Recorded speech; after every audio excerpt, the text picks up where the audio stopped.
Meus amados, a paz do Senhor. Aqui é o irmão Bruno.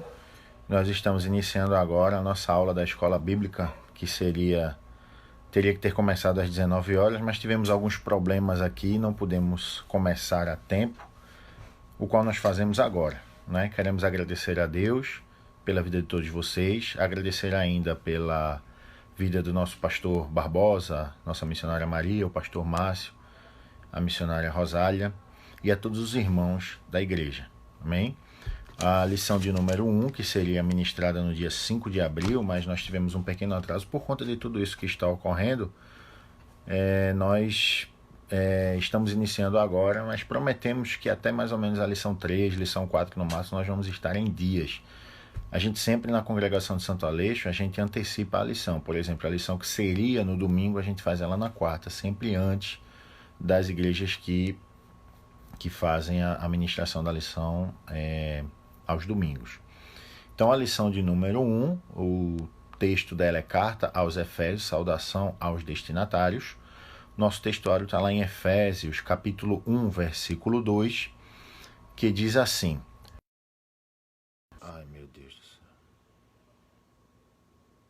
Acabei de bater aqui em alguma coisa. Oi, Paulo, Roberto, paz do Senhor, tudo bem?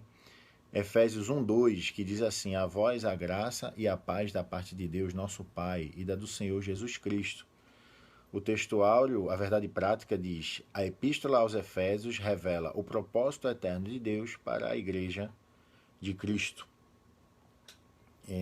Então, a carta aos Efésios, ela traz para a gente a revelação daquilo que Deus quis dizer ao seu povo na cidade de Éfeso através do apóstolo Paulo. A leitura bíblica em classe está em Efésios 1, versículos 1 e 2, e Atos 19, do 1 ao 7. Efésios 1 diz o seguinte: Paulo, apóstolo de Jesus Cristo, pela vontade de Deus, aos santos que estão em Éfeso, e fiéis em Cristo Jesus, a vós graça e paz da parte de Deus nosso Pai e a do Senhor Jesus Cristo. Gleice, George, paz do Senhor, como é que está o varão? Tá bem? Espero que a senhora esteja bem também. Atos 19, que diz: sucedeu que enquanto Apolo estava em Corinto, Paulo, tendo passado por todas as regiões superiores, chegou a Éfeso, e achando ali alguns discípulos, disse-lhes: recebestes vós já o Espírito Santo quando crestes? E eles disseram-lhe: nós nem ainda ouvimos que haja Espírito Santo. Nossa irmã Viviane, paz do Senhor. Perguntou-lhes então: em que sois batizados então? E eles disseram: no batismo de João. Mas Paulo disse: certamente João batizou com o batismo do arrependimento, dizendo ao povo que cresce no que após ele havia de vir, isto é, em Jesus Cristo. E os que ouviram foram batizados em nome do Senhor Jesus. E impondo-lhes Paulo as mãos, veio sobre eles o Espírito Santo, e falavam línguas e profetizavam. Estes eram ao todo uns 12 varões. Então aí está a leitura bíblica em classe. Quando eu concluir a nossa ministração, eu vou colocar para vocês na descrição do vídeo, aqui na parte de baixo, o resumo que geralmente eu faço para que vocês possam acompanhar tudo aquilo que for dito aqui. Lembrando a vocês que nem sempre tudo aquilo que a gente estuda, tudo aquilo que a gente ensaia, o Espírito Santo permite. Algumas coisas ele deixa, outras coisas não. E aí, ao final, ele é quem faz o crivo e diz se deve ser aquilo ou não. Mas estamos sempre na direção do Espírito Santo. Irmã Mércia Pereira, paz do Senhor. Irmã Maria, acabou de entrar, paz do Senhor. Dei uma acenada aí para todos vocês. Amém? Então, ou seja, mostra aqui, traz para a gente a ministração daquilo que Paulo quis falar para todos os irmãos em Éfeso. Pastor Márcio, paz do Senhor. O texto áureo, Franciele Cedrin, não conheço a irmã Franciele Cedrin, acabou de entrar aqui. A vós graça e paz da parte de Deus.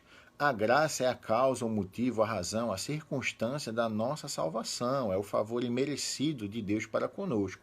E a paz que Paulo se refere é o resultado dessa salvação. Aquele que tem a certeza da sua salvação tem a paz em Cristo, é a paz que excede todo o entendimento. Então, o objetivo geral dessa lição é mostrar o propósito divino da epístola aos Efésios. A introdução diz assim: a epístola aos Efésios é denominada de a coroa dos escritos de Paulo e ainda de A Rainha das Epístolas. Nela, o propósito eterno de Deus para a Igreja está revelado por meio de Cristo Jesus. Nesta lição, estudaremos os aspectos introdutórios e as principais abordagens doutrinárias da Epístola. Durante esse estudo, o conteúdo da Epístola deve nos levar à adoração a Deus e ao aperfeiçoamento da nossa vida cristã. Então, para quem chegou agora, nós estamos estudando a lição número 1, saudação, carta aos Efésios, saudação aos destinatários, está aqui. Aparece de ponta cabeça por conta do vídeo, que é assim a câmera faz. Mas para quem tem lição, pode acompanhar comigo e não, você pode acompanhar usando a sua Bíblia. A gente vai colocar todas as referências aqui que forem nos dadas pelo Espírito Santo. Amém? Então, ou seja, o objetivo da carta aos Efésios, qual é? Dentre vários outros motivos, é mostrar o propósito de Deus para toda a humanidade. A carta foi escrita por Paulo e traz para a gente a formação molecular do corpo de Cristo, sendo Jesus a cabeça e a igreja o seu corpo em si. E aí no total do Novo Testamento a gente sabe que são 21 as epístolas escritas, 13 são do apóstolo Paulo, ou seja, mais da metade. E cada uma dessas 13 epístolas ela tem um propósito diferente, e a gente vai ver ao seguir, tanto nessa lição como nas outras. Meu irmão Ezequiel Barbosa, paz do Senhor, meu querido, vai bem contigo, vai bem com a tua família, em nome de Jesus está tudo em paz, eu creio. Então, continuando aqui, o tópico 1, subtópico 1, o tópico 1 fala autoria e data, e o subtópico 1 fala sobre a autoria. E diz o seguinte: conforme o costume da época, o autor inicia a carta declarando a sua identidade. Paulo, apóstolo de Jesus Cristo, conforme versículo 1. O livro de Atos menciona que ele se chamava Saulo, que é o seu nome hebraico, mas também era conhecido como Paulo. Em hebraico, Saulo significa solicitado, provavelmente uma homenagem a Saul, primeiro rei de Israel, que pertencia à mesma tribo do apóstolo. Já Paulo significa pequeno, era o seu nome romano. Então, algumas pessoas costumam dizer que Paulo e Saulo são pessoas diferentes, ou foi o nome modificado. Na verdade, o que aconteceu foi que o nome de batismo do apóstolo era Saulo, e por conveniência da mudança dele, do encontro que ele teve com Cristo, ele decidiu por mudar o nome pela pronúncia que era dada em Roma. Em Roma eles não pronunciavam Saulo, e sim Paulo. E aí isso daí também seria, alguns pesquisadores assim dizem, que o nome Saulo era uma alusão ao primeiro rei de Israel, que foi Saul, que era da mesma tribo que Paulo, que era a tribo de Benjamim. Então, falando sobre a autoria da carta, o que é que a gente pode dizer? Quem já teve a oportunidade de escrever ou de ler uma carta, né? Na sua maioria, algumas pessoas já tiveram, outras não. Quando você pega uma carta, você percebe logo de inicialmente que uma das principais informações que contém nela são as informações daquele que a escreveu. E Paulo já começa a introdução a todas as suas cartas praticamente dizendo assim: Paulo, apóstolo de Cristo, Paulo, servo do Senhor, e assim vai, ou seja, se identificando. Então as cartas normalmente ela tem essa característica, a pessoa que escreve, ela sempre pega a carta sabendo de quem vem. Claro que com exceção de carta anônima, mas aí não entra nesse contexto, uma carta realmente oficial. Então, ou seja, quando você inicia uma carta, você sabe exatamente quem foi a que escreveu ou para onde ela se destina. E aí, novamente, falando sobre a autoria, Paulo, que era outrora chamada de Saulo, ele mudou o seu nome, na verdade, por ser mais agradável aos ouvidos dos gentios da época, que seriam os principais que ele pregaria. Ele pregaria para os judeus, mas a gente vai ver em ocasião de algumas ministrações e algum ensino de Paulo, que nem todos os judeus aceitavam de bom grado as pregações feitas por ele. Prova é que em uma das suas escritas ele diz que foi açoitado 5 quarentenas de açoite menos 1, sofreu naufrágio, fome, frio, perseguição. E tudo isso aconteceu por conta de judeus que não aceitavam a posição de Saulo na ministração a qual ele pregava as palavras de Deus. Então, Paulo, que significava pequeno, era mais apropriado justamente na evangelização dos gentios, que seriam os não-judeus, e para ele que não carregavam em si as suas origens. Então, por esse motivo, Saulo deixou de se chamar Saulo e passou a se chamar Paulo, mas basicamente é a mesma pessoa. Segundo tópico, a assinatura apostólica. Novamente repetindo para vocês, quando concluir esse vídeo, nós vamos colocar ele no canal do YouTube da IPAGEC, que depois eu vou colocar o link aqui nos comentários para você, e o resumo que eu estou lendo também, vou colocar também para vocês o link, para aqueles que assim desejarem. E esse mesmo vídeo também estará lá no Instagram da IPAGEC em Santo Aleixo. A assinatura apostólica diz assim: nas 13 cartas de sua autoria, o apóstolo se identifica como Paulo, nunca como Saulo, que acabamos de falar. Provavelmente por considerar o nome mais apropriado para evangelizar o mundo gentílico. Outro detalhe relevante é a reivindicação de sua autoridade apostólica como a ressalva pela vontade de Deus, isto é, não escolhido por homens. Quem está me ouvindo por aí poderia falar se o áudio está baixo, está alto, está normal, porque aqui eu não consigo ouvir. Eu estou falando no meu timbre normal, mas de repente para algumas pessoas pode ser que esteja baixo. Então, se você estiver me ouvindo bem, a irmã Maria acabou de entrar aqui, está assistindo conosco. Pai do Senhor, irmã Maria. Outra irmã Maria, tá? Tem duas irmãs Maria assistindo com a gente. Então, voltando aqui, ó. Em todas as suas cartas, Paulo sempre fez a questão de denotar a origem, o serviço e a inspiração e a autoria de suas cartas. Então, denotar. Quando você escutar alguém falando assim, é no sentido conotativo, é no sentido denotativo, você atende sempre para a primeira letra da palavra. Quando você ouvir denotar ou denotativo, significa que a pessoa está falando de verdade, ou seja, denotativo de verdade, denotar de verdade. Conotativo não é de verdade, é uma comparação, é uma suposição. Mas quando a pessoa diz assim, como eu acabei de ler aqui, ó, em todas as suas cartas, Paulo sempre fez questão de denotar, ou seja, de demonstrar com verdade a quem ele estava a serviço e quem inspirava ele para escrever suas cartas. Em todas as cartas de Paulo, vemos a alusão de Paulo ao Senhor e suas escrituras. Expressões como pela vontade de Deus são comuns em todas as suas cartas. A irmã Janaína está aqui assistindo, a irmã Franciele acabou de dizer o volume está ótimo. Obrigado, irmã Franciele. Em muitos casos, algumas pessoas optam para fazer algo para Deus com a motivação errada. E isso é um perigo. Você fazer algo para Deus com a motivação errada. Muitas vezes você quer fazer algo muito grandioso, muito bondoso, muito espetaculoso para Deus, e é bom a gente lembrar que Deus ele gosta da simplicidade, ele opera na simplicidade.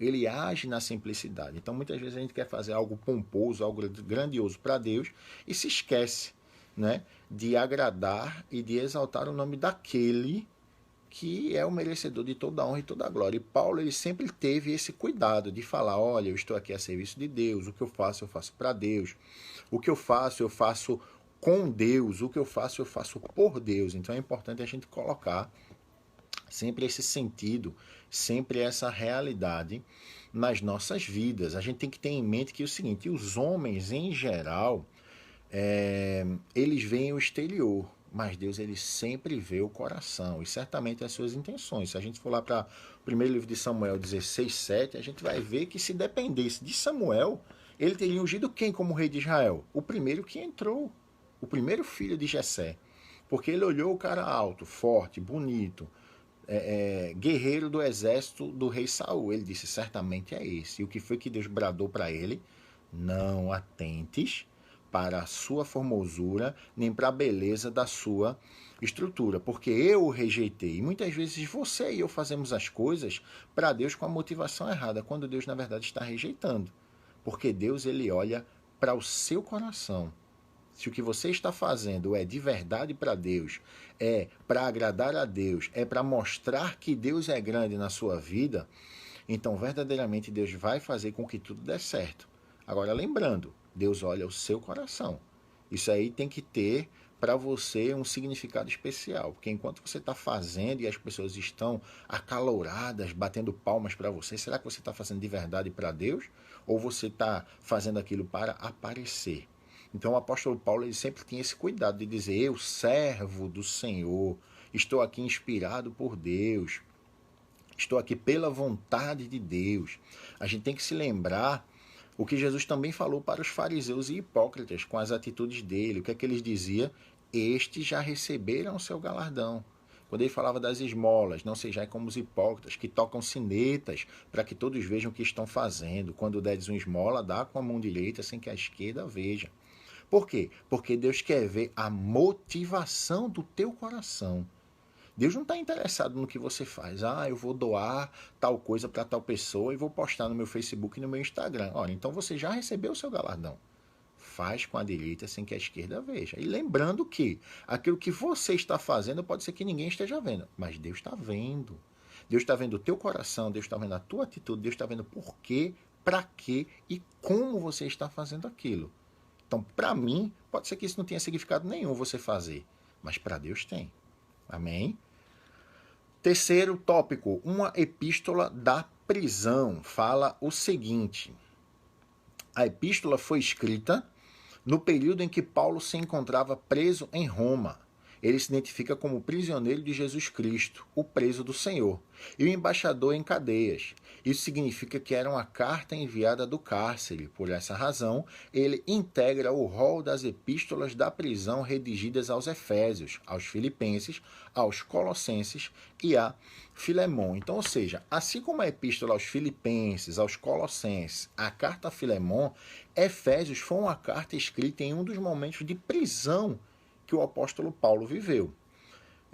Com certeza ele ditou aquilo ali para que alguém escrevesse para ele, porque normalmente ele estaria acorrentado, porque tudo bem que Paulo não representava um perigo iminente para as pessoas, mas as pessoas não tinham essa visão, achavam que ele era perigoso. Então, normalmente, Paulo descreve isso, que estava preso a grilhões, e grilhões são correntes nas suas mãos e nos seus pés, e assentado no chão.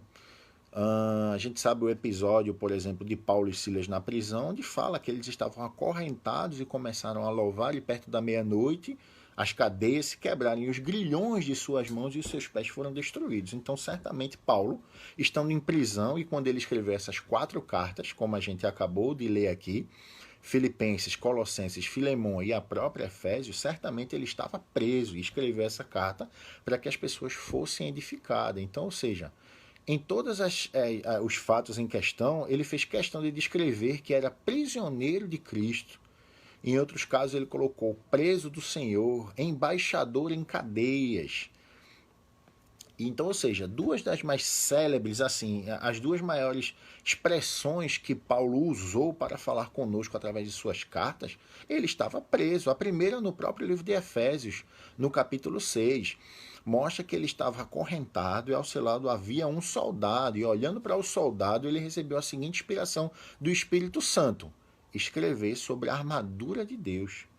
Imagine ele acorrentado, os pés e as mãos, olhou para o seu lado, um soldado parado, esperando que ele ditasse a carta para alguém, e ele começa: tomai também o capacete da salvação e o escudo da fé, aos quais poderia lutar contra os dados inflamados do maligno, e assim vai. E trouxe aquela revelação maravilhosa para todos nós.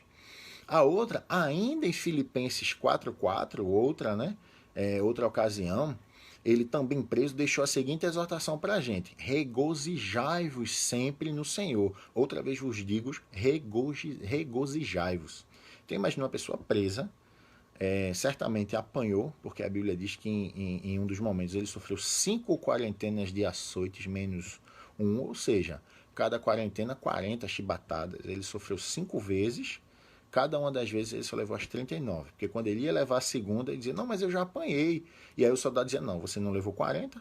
A lei diz que você só pode levar 40, você só levou 39. Então eu vou lhe dar mais 39 agora. Veja, ele sofreu 5 quarentenas, menos 1. E ainda assim, Paulo teve a capacidade, a dignidade, a presença de espírito de dizer para todos nós: regozijai-vos. É só Deus para fazer esse tipo de coisa, não é? O último subtópico do tópico 1 fala sobre a data. Para você que chegou agora, nós estamos estudando a lição número 1 da nossa revista desse trimestre, que fala sobre a carta aos Efésios, saudação aos destinatários. A data fala assim: de acordo com Atos, após realizar 3 viagens missionárias e implantar igrejas na região do Mediterrâneo, Paulo esteve em prisão domiciliar por cerca de 2 anos, conforme Atos 28:30. Entre 60 e 62 depois de Cristo. Aproximadamente a partir desta premissa, a data provável da redação da epístola aos Efésios ocorreu por volta de 61 e 62 depois de Cristo, tendo Tíquico como seu portador. Então, ou seja, segundo a Bíblia, a carta de Efésios foi escrita enquanto Paulo estava numa prisão domiciliar. Ele tinha sido preso em Cesareia e passou lá 2 anos preso, entre 58 e 60 depois de Cristo, né? Conforme está escrito lá em Atos 24 e 27. Se você quiser acompanhar essa parte que fala da prisão dele em Cesareia por 2 anos, está lá em Atos 24 e 27. Então, na época, Paulo, que era romano, pediu para ser julgado no tribunal de César e foi conduzido a Roma. Ele diz, olha, eu sou romano, então eu quero ser julgado pelas leis romanas. Eu não sei a estratégia que ele teve, talvez para viver mais um pouco, né? Mas ele conseguiu e foi transferido para Roma. E mais na frente a gente vai ler que ele sofreu naufrágio nesse caminho. Foi uma trajetória bem sofrida do apóstolo Paulo. E aí, quando ele chegou a Roma, ele passou mais 2 anos completos, entre 60 e 62 depois de Cristo. Então, estima-se que ele escreveu a carta aos Efésios mais ou menos em 61 depois de Cristo. Você pode conferir isso lá no livro de Atos, no capítulo 28, versículo 30. Vamos ler aqui Atos 28, versículo 30, para ver o que é que diz. E aí você vai ter a certeza disso que eu estou falando aqui, sobre o tempo de prisão do apóstolo Paulo. Para você não achar que eu estou falando besteira, tudo aquilo está descrito na Bíblia. Diz assim, Atos 28, 30. E Paulo ficou 2 anos inteiros na sua própria habitação que alugara e recebia todos quanto vinham vê-lo, ou seja, preso dentro de casa, todo mundo que queria falar com Paulo, que queria orar com Paulo, que queria ouvir algo da parte de Deus vindo através do apóstolo Paulo, e até a casa, que segundo aqui, que ele alugou, ele próprio alugou a casa, ou seja, ele foi para um lugar, ele pagava o aluguel e ali ele recebia todas as pessoas que aí queriam. Amém? O segundo tópico fala sobre os destinatários. Quem eram os destinatários das cartas que Paulo escreveu para Éfeso? O primeiro destinatário dessas cartas foram a cidade de Éfeso, e diz assim: fundada por volta de 1050 a.C., Éfeso tornou-se um centro político, comercial e religioso da Ásia Menor, atual país da Turquia. Era uma cidade litorânea cujo porto desaguava no Mar Egeu. Sua rua principal era pavimentada em mármore com colunas trabalhadas em ambos os lados. Era considerada uma metrópole com cerca de 500 mil habitantes. Tinha o maior anfiteatro do mundo, com capacidade para 25 mil espectadores.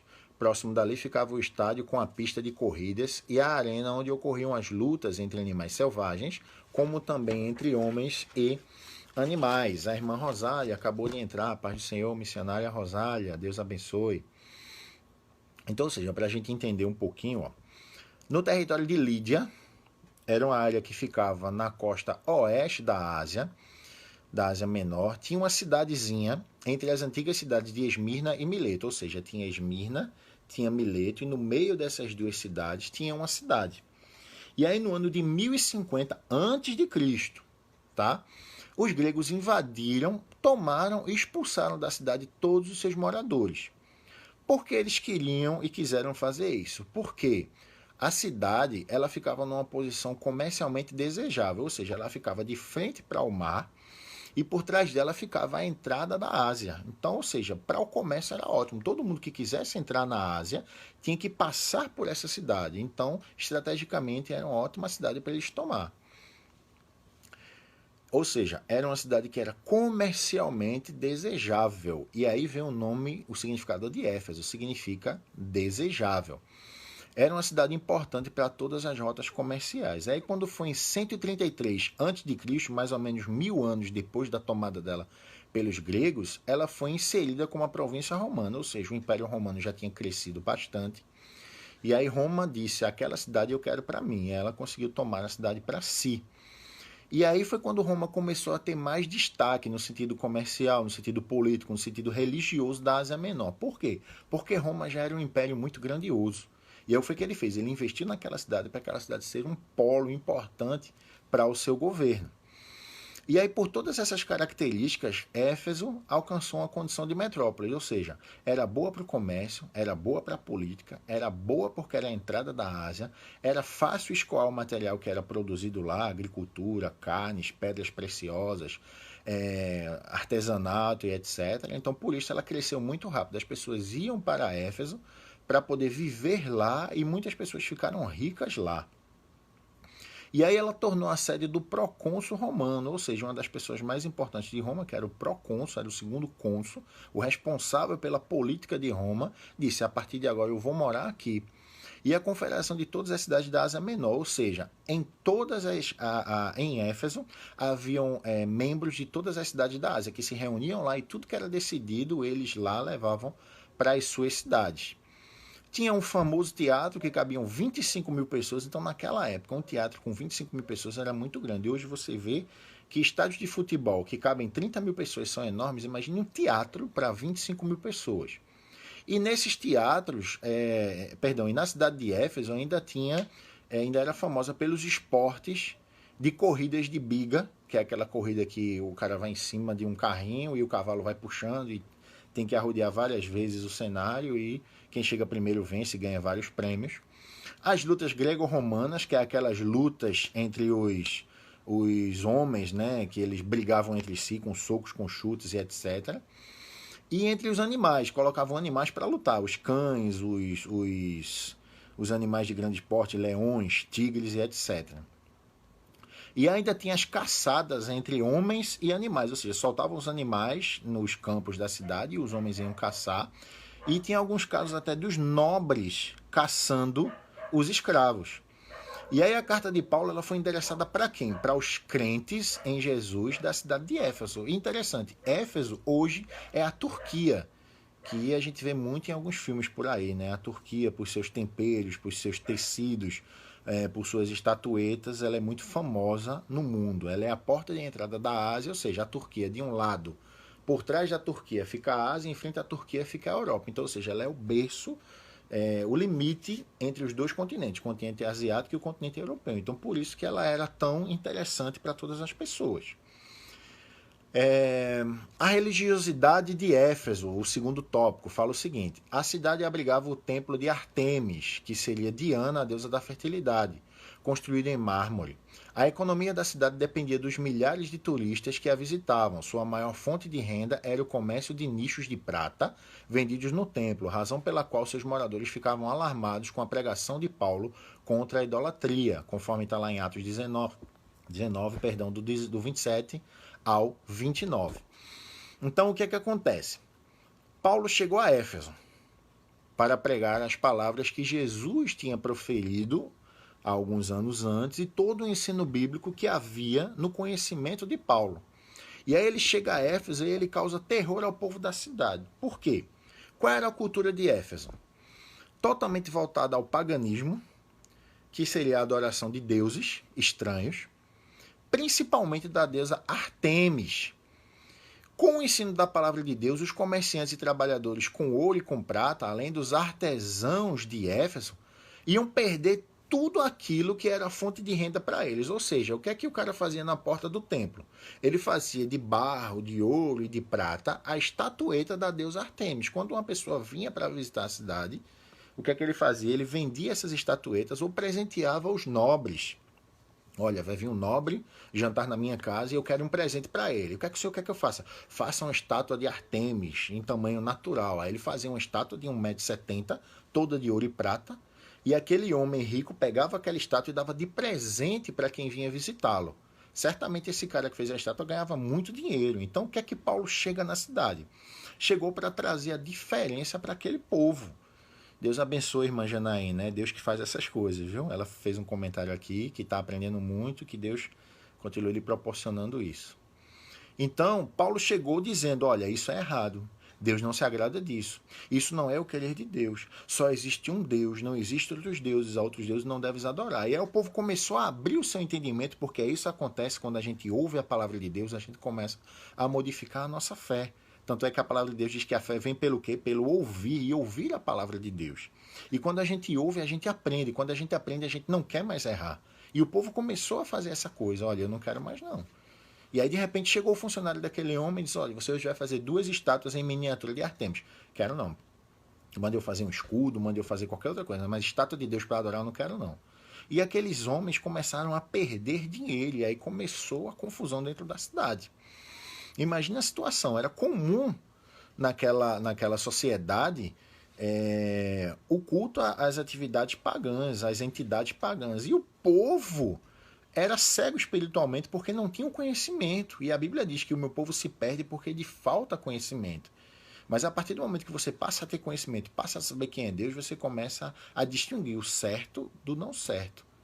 Se você quiser continuar, é uma opinião e uma necessidade sua. O presbítero Leonardo Dutra acabou de entrar, a paz do Senhor, varão. Então, ou seja, você continuar no erro, tem um ditado no mundo que diz que errar é humano, mas permanecer no erro é o quê? A minha mãe sempre diz isso, permanecer no erro é safadeza. Você continua errando se você quiser, uma vez que você escutou. E a palavra de Deus diz, antes nunca tivesse conhecido a verdade do que conhecido e me desviado dela. Então é importante que a gente tenha em mente isso. A gente erra até o momento em que a gente não tem o conhecimento. A partir do momento que você tem o conhecimento daquilo errado e continua fazendo, meu irmão, Deus não tomará o culpado por inocente. Então, ou seja, Artemis, que era o principal culto de adoração daquela época, era considerada pelos habitantes como a deusa pagã da fertilidade e protetora do parto. Quem era Artemis? Era irmã gêmea do deus Sol, que era Apolo, filha de Leto, uma mulher, e de Zeus. Então os romanos chamavam ela de Diana. Então veja a representação dela. Irmã Josenilda, paz do Senhor. Irmão Valdene, paz do Senhor. Então, ou seja, a representação de Artemis era uma mulher, veja que coisa terrível, que no tórax dela tinha 4 fileiras de seios. E era aclamada por quem acreditava nela como a dona dos poderes reprodutivos dos homens e dos animais. Ou seja, se você tinha um animal, por exemplo, uma criação de bois, e as suas vacas não conseguiam ter bezerrinhos para você ter lucro com a venda, o que é que você fazia? Recorria a Artemis. Uma mulher que queria engravidar do seu marido e não conseguia, o que é que ela fazia? Recorria a Artemis. E aí ela também era associada aos rituais de fertilidade na prostituição. Veja que coisa terrível. As prostitutas de Éfeso rogavam a Artemis, ao contrário, para que ela não permitisse que elas engravidassem dos seus clientes, porque para elas isso era prejuízo. Uma mulher grávida não podia ser prostituta, ela era colocada de lado pelos homens, então ela era adorada e haviam prostituições, haveriam cerimoniais dentro da prostituição em Éfeso para adorar e idolatrar ela nesse sentido. Enquanto uns pediam que ela ajudasse para que engravidasse as mulheres e os animais, outros pediam para que não, as prostitutas. Então era uma coisa terrível. E aí tem um detalhe interessante, isso está escrito lá em Atos 19:35, e em cima disso tem um estudo que diz assim: Zeus, que é o maior deus na cultura da Grécia e de Roma, ele fez cair um meteoro do céu. Esse meteoro caiu lá, na cidade de Éfeso, né, na Ásia, e aí ele instruiu os homens a talhar, né, quebrar com ferramentas e construir um templo. E esse templo seria o templo da deusa Artemis. Hoje em dia, o templo da deusa Artemis é considerado como uma das 7 maravilhas do mundo antigo. E aí tem várias outras, né? Tem as pirâmides do Egito também, que é considerada uma das maravilhas. Mas para você ter uma ideia, veja, um meteoro caiu do céu, conforme está descrito na Bíblia, diz inclusive que caiu de Júpiter, e aí os homens foram enganados, levados pelo engano a fazer um templo para uma deusa, porque ela habitaria lá. E você vê como é a estratégia de Satanás, não é? Ele age enganando a muitos, e até hoje ele faz isso. Quantas pessoas não estão sendo enganadas nesse momento por Satanás, achando que não tem problema, que isso é normal? Não, isso é besteira, é a maior coisa que Satanás tem colocado na mente, inclusive do povo de Deus, que isso é besteira, que isso não tem problema, que isso não tem nada a ver. Então, a palavra de Deus diz: vigiai e orai, para que não caias em tentação, e vigiai e orai também, para que a gente não seja enganado pelo inimigo. Amém? O terceiro tópico fala sobre a igreja em Éfeso e diz o seguinte: Paulo evangelizou a cidade e seus arredores durante 3 anos. Quando chegou a Éfeso, o apóstolo encontrou 12 discípulos, os quais batizou nas águas e conduziu a receber o batismo no Espírito Santo. Em seguida, evangelizou os judeus na sinagoga por um espaço de 3 meses, e como alguns judeus resistiam ao evangelho, voltou-se para os gentios pregando num salão alugado na escola de Tirano. Em Éfeso, Deus usou Paulo poderosamente e a igreja crescia, pois até os lenços e aventais do apóstolo foram usados para curar os enfermos e expulsar demônios. Grandes líderes da igreja também passaram por Éfeso. Apolo ministrou ali e foi instruído por Priscila e Áquila. Timóteo também foi designado para pastorear na cidade, e segundo Irineu, bispo grego do primeiro século, o apóstolo João também liderou a igreja. A irmã Marta acabou de entrar aqui, Pai do Senhor, irmã Marta, mande a paz também para o varão David. Então, ou seja, quando Paulo chegou a Éfeso, durante 3 anos ele evangelizou, tanto na cidade quanto nos seus arredores. E aí, durante esse período, ele sofreu diversas tribulações. Por conta de quê? Por conta da sua pregação. E aí, como a gente já leu no começo, ele escreveu, teoricamente, a primeira epístola aos Coríntios e a segunda também lá. E a gente vai para 2 aos Coríntios 1:8, que diz assim, falando sobre as tribulações que Paulo passou em Éfeso. Olha o que diz. Porque não queremos, irmãos, que ignoreis a tribulação que nos sobreveio na Ásia, pois que fomos sobremaneira agravados mais do que podíamos suportar, de modo tal que até da vida desesperamos. Então, ou seja, ele passou por tantas provações e tantas tribulações em Éfeso que ele chegou até a se desesperar pela sua vida. Ele achou que não ia conseguir suportar aquilo. Então, imagine durante 3 anos a perseguição que esse homem passou lá. E muitas vezes você e eu diz que não está suportando o que nós estamos passando. Se você for ler a profundo a história de Paulo, meu irmão, minha irmã, você vai ver que isso que nós estamos passando é muito pouco. E se você for comparar ainda com o que Jesus Cristo passou por mim e por você, o que Paulo passou, que a gente acha demais, é nada diante do que Cristo passou por mim e por você. Para que você e eu estivéssemos aqui hoje, diante do celular ou diante do computador, ou quem quer que seja, ouvindo a palavra de Deus, pela misericórdia que esse servo dele tem falado a você,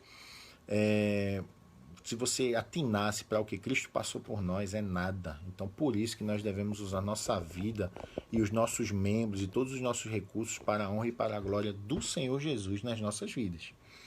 Amém? Então, ou seja, durante todos esses 3 anos, ele sofreu por tudo isso. Os gentios que não aceitavam a palavra de Deus, fez Paulo mudar, aliás, os judeus que não aceitaram a palavra de Deus, aí fez Paulo mudar a estratégia pregar para os gentios.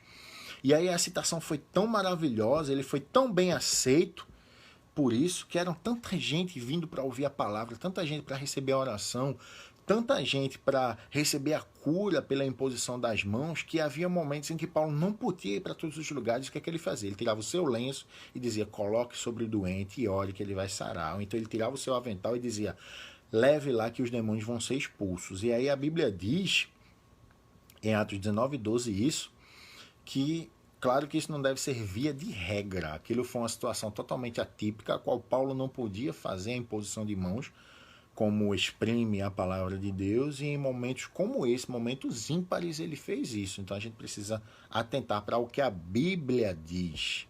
Amém? Então, ou seja, Paulo foi usado e conduziu alguns homens a serem batizados com o Espírito Santo. Vocês creem no Espírito Santo? Os homens disseram, eu nunca nem ouvi falar. Ele, peraí, vem cá, colocou a mão, fez a imposição, fez a oração, clamou e o Espírito Santo batizou. Não foi a oração, a mão de Paulo que tocou, não foi a unção de Paulo. Pelo contrário, ele clamou por aquele que pode batizar. Então, ou seja, tudo isso aconteceu como um registro da sobreexcelência e da grandeza do poder de Deus, que é acima de todo principado e todo potestade, toda potestade. Se você puder depois leia Efésios 1:21. Quarto tópico, a saudação epistolar. Epistolar vem de epístola, que quer dizer carta. A saudação é a mais breve dentre todos os escritos de Paulo. Ele se dirige aos santos e fiéis em Cristo Jesus. Isto é, aqueles que foram separados e consagrados para ser a propriedade exclusiva de Deus. Paulo os cumprimenta com as palavras graça e paz, uma expressão que lembra o favor gratuito e imerecido de Deus quanto aos destinatários. A maioria dos intérpretes considera que a epístola era uma carta circular destinada aos cristãos de maioria gentílica das muitas igrejas da Ásia, provenientes de Éfeso, a metrópole mais importante daquela região. Então, ou seja, Na carta aos Efésios, o que é que Paulo fazia? Ele destinou sua carta a todos os santos que estão em Éfeso e aos fiéis em Cristo Jesus. E aí faz a gente lembrar o conceito de santo na Bíblia. É diferente do conceito de santo no mundo. Eu não preciso nem entrar em detalhes, que todos vocês que estão assistindo são servos do Senhor, sabem do que eu estou falando, para a gente não entrar em nenhuma polêmica. Mas ser santo é ser separado, é ser consagrado para ser propriedade peculiar de Deus, conforme está escrito lá em 1 de Pedro 2,9. No Antigo Testamento, santo quer dizer uma pessoa separada por Deus. Já no Novo, quer dizer alguém separado para pertencer exclusivamente a Deus. Nossa irmã Rosinelli acabou de entrar. Paz do Senhor, irmã Rosinelli. Paz do Senhor para o seu marido, diácono Ailton. Paz do Senhor para sua filha. Amém, para toda a sua família. Então, ou seja, Paulo se dirigiu àqueles em Éfeso que tinham fé, ou àqueles que são fiéis a Deus em sua palavra. A carta foi dirigida não apenas para aqueles que criam em Deus, mas também para todos os que viviam a fé, para que obedeciam a Deus, para que obedeciam a palavra de Deus. E aí a expressão graça e paz traz à memória que o favor gratuito e imerecido proveniente de Deus. É de graça, mas não foi de graça. A graça nos é dada de graça, mas para que a graça chegasse até nós, alguém teve que pagar o preço. E Cristo pagou o preço. Se a gente for comparar a graça, a gente compara a graça com uma festa de aniversário, um presente que você leva. Você chega na festa de aniversário, a pessoa recebe o presente e faz: ah, não precisava, mas você quis dar o presente. Era seu. Foi você quem quis presentear aquela pessoa. Não, mas eu quero te dar isso aqui de presente. É mais ou menos isso. É claro que não se compara, mas uma analogia pequena, uma ínfima analogia, é o que eu estou querendo dizer, que Cristo ele nos deu algo que nós não merecíamos receber, a sua graça, o favor imerecido. E se não fosse essa graça do Senhor, nós certamente não estaríamos aqui. Finalizando e entrando no último tópico, que é o terceiro, propósito e a mensagem. Qual foi o propósito e a mensagem da epístola aos Efésios? Diz assim: aparentemente a epístola não aborda nenhum problema específico como em outras de Paulo. Porém, nos capítulos iniciais da carta percebemos algumas ênfases que sinalizam a solução de certas questões. Por exemplo, haviam novos convertidos que vinham do mundo helênico e praticavam religiões de mistérios e magia, mas que agora se reuniam com os santos de Éfeso. Não por acaso. O apóstolo Paulo mostra àqueles crentes que Cristo está no controle do universo inteiro. Também é possível perceber outro tipo de ênfase do apóstolo. O passado daqueles cristãos era marcado pela imoralidade e bebedeiras, mas uma vez salvos pela graça, eles deveriam adotar um novo estilo de vida em Cristo. Destaca-se ainda uma preocupação com a unidade e a paz entre judeus e gentios, cristãos, enfatizados pelo plano universal da redenção para ambos. Sob essas premissas, então, podemos considerar que uma das intenções do autor aos Efésios era a de atender às múltiplas necessidades da igreja numa perspectiva pastoral. Por isso, a carta é apontada por estudiosos como o Tratado Teológico sobre a Igreja, o corpo de Cristo. Então, Éfeso era uma área onde a adoração, o culto a deuses cristãos, a deuses não cristãos, a deuses pagãos, deuses não cristãos não existe, só existe um Deus, tá? Então, corrigindo aí. A área de Éfeso e toda aquela área dali dominada por Roma e anteriormente pela Grécia era uma área onde o culto aos deuses pagãos era algo muito forte. E dentro disso ainda havia misticismo, coisas relacionadas a astros, todo tipo de religiões, de magias, de mistério, de ocultismo, de coisas abomináveis a Deus. E aí, irmã Josi Menezes, paz do Senhor, está assistindo também com a gente. E aí aconteceu que quando Paulo começou a pregar, as pessoas começaram a ter ciência que aquilo não era o real, não era o correto, não é o que deveria ser aceitável da parte de Deus, e aí eles começaram a ter ciência que aquilo era errado, e Paulo começou a falar para as pessoas: olhe, vocês precisam viver uma vida santa, vocês precisam ser santificados, porque as pessoas vão vir para cá para ver por que essa cidade mudou tanto. E a atitude de vocês é que vai definir se essas pessoas vão se firmar no Evangelho, outras se vão aceitar ou não a Cristo. Tudo vai depender da forma como vocês vivem. E se a gente for fazer trazer uma realidade prática para as nossas vidas, a Bíblia diz que nós somos como cartas que são lidas por muitos. Então tem muita gente no nosso ambiente de trabalho, na nossa vizinhança, até mesmo na igreja, que observa o teu modo de agir. Você acha que não, mas o jeito como você fala na tua casa, o teu vizinho está escutando e está dizendo, eita, olha o irmão como tá. O jeito como você anda na rua, a forma como você se veste, a maneira como você fala, o modo como você trata a sua família, o modo como você se comporta, você acha que não tem ninguém olhando para você, mas eu te digo, sempre tem alguém que está olhando o que você está fazendo. E o teu testemunho, ele vai servir ou para você atrair pessoas para Cristo, ou para você afastar pessoas de Cristo. Porque muita gente vai olhar para você e vai dizer assim, verdadeiramente aquela mulher, verdadeiramente aquele homem é um servo, é uma serva de Deus. Eu quero ser igual a ele. Olha o exemplo dele, olha quem ele era, olha como ele é agora.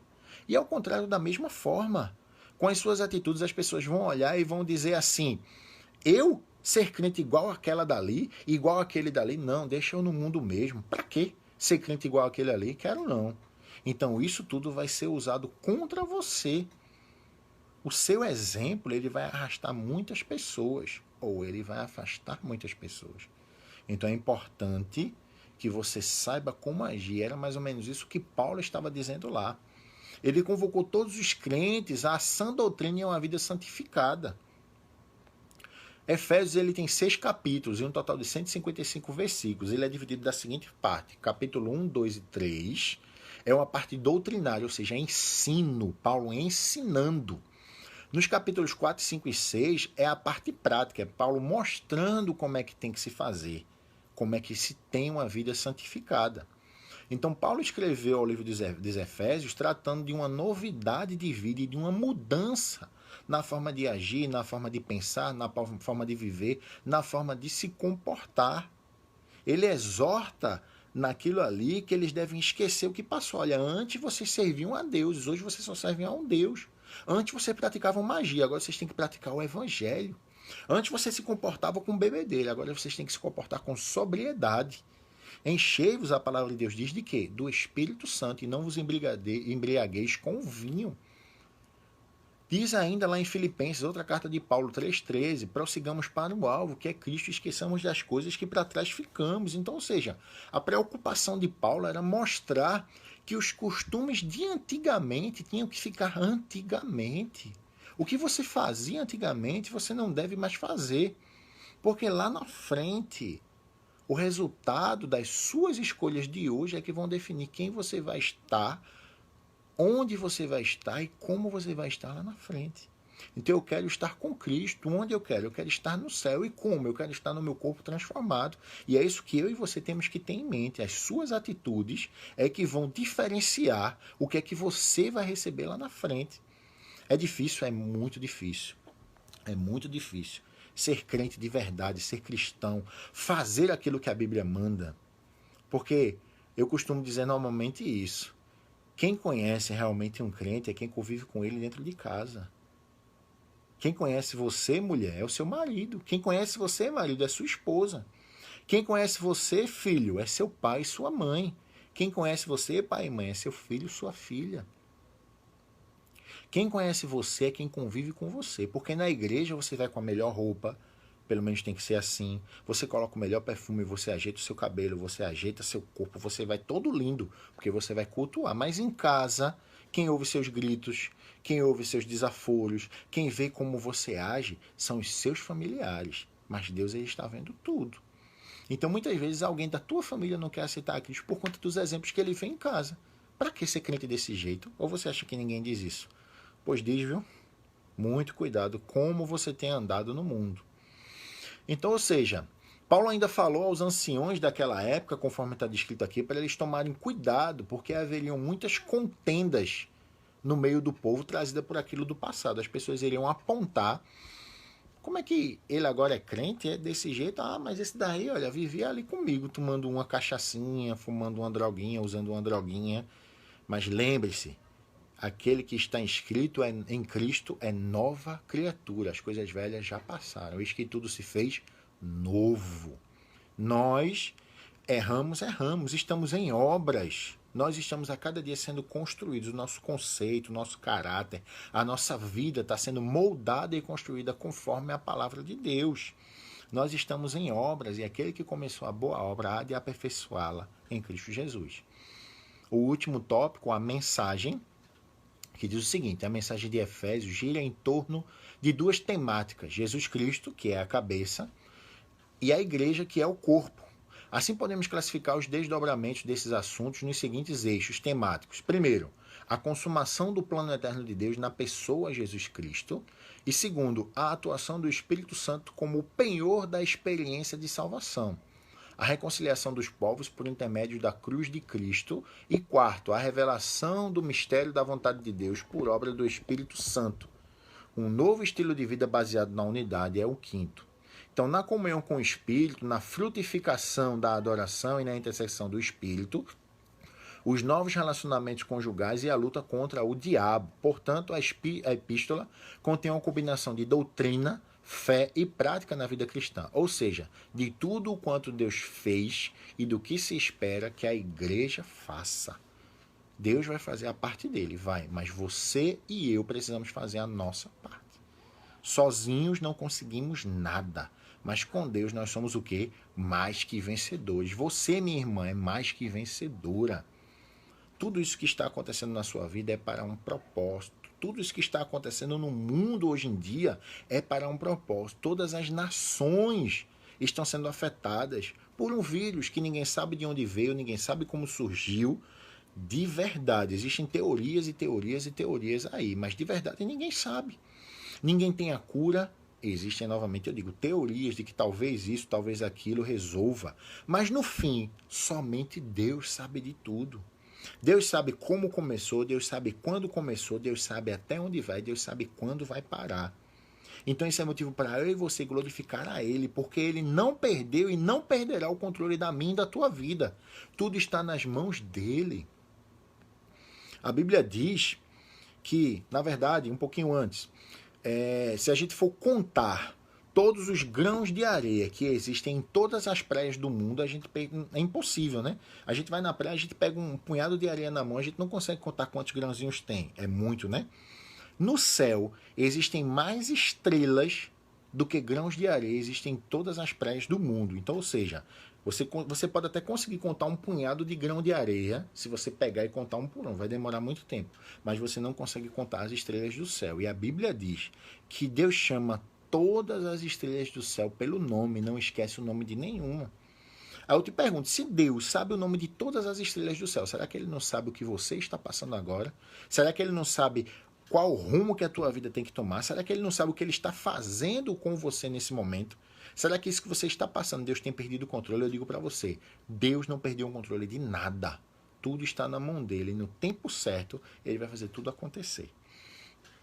Então, ou seja, a epístola de Paulo aos Efésios é a mais abrangente, múltipla e gratificante carta de Paulo dentre todas, justamente por conta disso. Ela ensina, ela combina doutrina da fé, prática da vida cristã, tudo que Deus fez e tudo que Ele espera que eu e você como igreja façamos. Muitos estudiosos afirmam que a carta de Efésios pode ser resumida em 3 palavras: assentado, andando e firmado.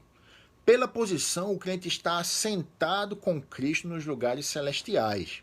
A responsabilidade dele é andar condignamente ao chamado que lhe foi feito. E nesse andar, o cristão tem que ter a consciência de que, sendo ele fiel a Deus, ele vai travar uma guerra com o diabo e com suas hostes da maldade. Deve permanecer firmes contra tais ciladas. Então, ou seja, assentado, andando e firmado, assentado com Cristo no céu, andando com Cristo em verdade, em espírito, em adoração, e firmado, porque Cristo é quem vem te dar força para tu lutar contra as lutas que se levantarem contra ti.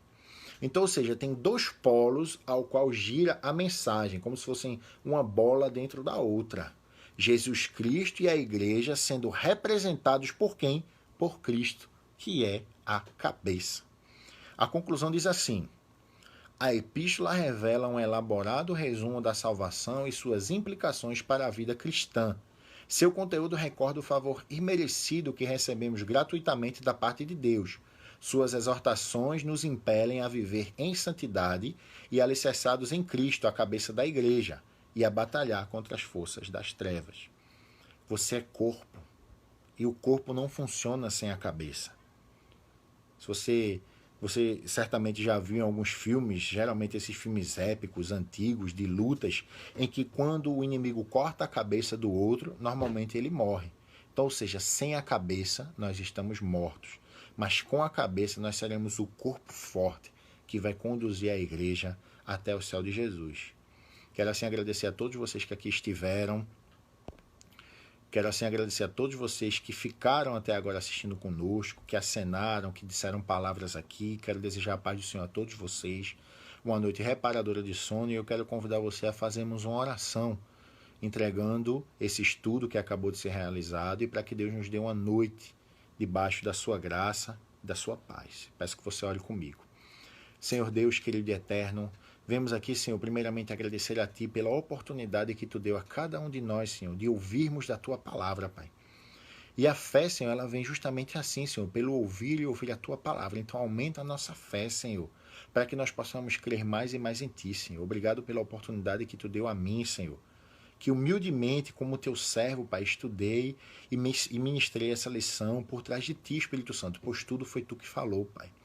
Eu espero, Senhor, que essa palavra encontre guarida nos corações de todos que aqui estiverem e daqueles que venham a ouvir depois, Senhor.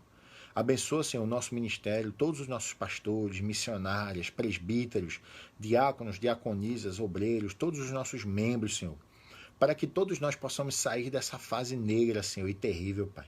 Mas que nós não desfalecemos, Senhor, de acreditar que Tu és o controlador de todas as coisas, Senhor. Ajude, Senhor, aqueles que estão nos hospitais, que estão nos leitos, que estão, Senhor, com o risco de terem contraído essa doença, Senhor. Consola, Pai, aqueles que perderam seus familiares, Senhor. E ajude, Senhor, os profissionais de saúde, os profissionais de segurança, aqueles que estão empenhados em lutar contra essa doença, Senhor. Ajude, Senhor, a economia não só do Brasil, mas a economia do mundo, Senhor, a passar por tudo isso, Senhor. Dê entendimento e sabedoria aos nossos governantes, aos chefes de Estado, Senhor, aos ministros e secretários, Senhor, para que eles possam, Senhor, conduzir de maneira correta e coerente todas as famílias, Senhor, que estão sofrendo por isso, no Brasil e em todo o mundo, Senhor.